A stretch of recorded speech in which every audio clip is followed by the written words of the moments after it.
नमस्कार लाडक्या बहिणींनो, तुमच्यासाठी आताच्या क्षणाची सर्वात मोठी आनंदाची बातमी. लाडकी बहीण योजनेचा फेब्रुवारी महिन्याचा हप्ता जमा होण्यास सुरू झालेला आहे. या ठिकाणी राज्याचे महिला व बालविकास मंत्री अदिती तटकरे यांच्या माध्यमातून जी माहिती देण्यात आली आहे ती माहिती स्पष्टपणे समजून घ्या.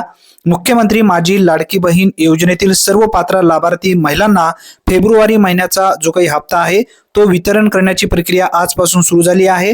पुढील 2 ते 3 दिवसात सर्व आधार संलग्न बँक खात्यामध्ये लाभार्थ्यांचे हे पैसे जमा होणार आहेत, असा सुद्धा उल्लेख यामध्ये करण्यात आलेला आहे. तुम्ही स्पष्टपणे पाहू शकता. आत्ताच्या क्षणाची ही सर्वात मोठी लाईव्ह अपडेट आहे. फेब्रुवारी महिना सन्मान निधी मुख्यमंत्री माझी लाडकी बहीण योजना, सर्व पात्र लाभार्थी महिलांना फेब्रुवारी महिन्याचा सन्मान निधी वितरण प्रक्रिया आजपासून सुरू.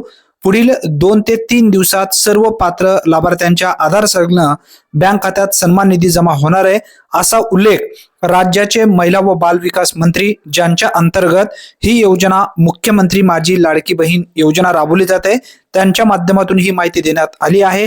हा दिलासा देणारा अपडेट जास्तीत जास्त महिलांपर्यंत नक्की शेअर करा. मला हप्ता आला किंवा नाही कमेंट मध्ये नक्की सांगा आणि अशाच महत्त्वपूर्ण अचूक अपडेटसाठी आत्ताच आपल्या चॅनलला सबस्क्राईब करा. धन्यवाद. पुन्हा भेटूया. तोपर्यंत जय हिंद, जय महाराष्ट्र.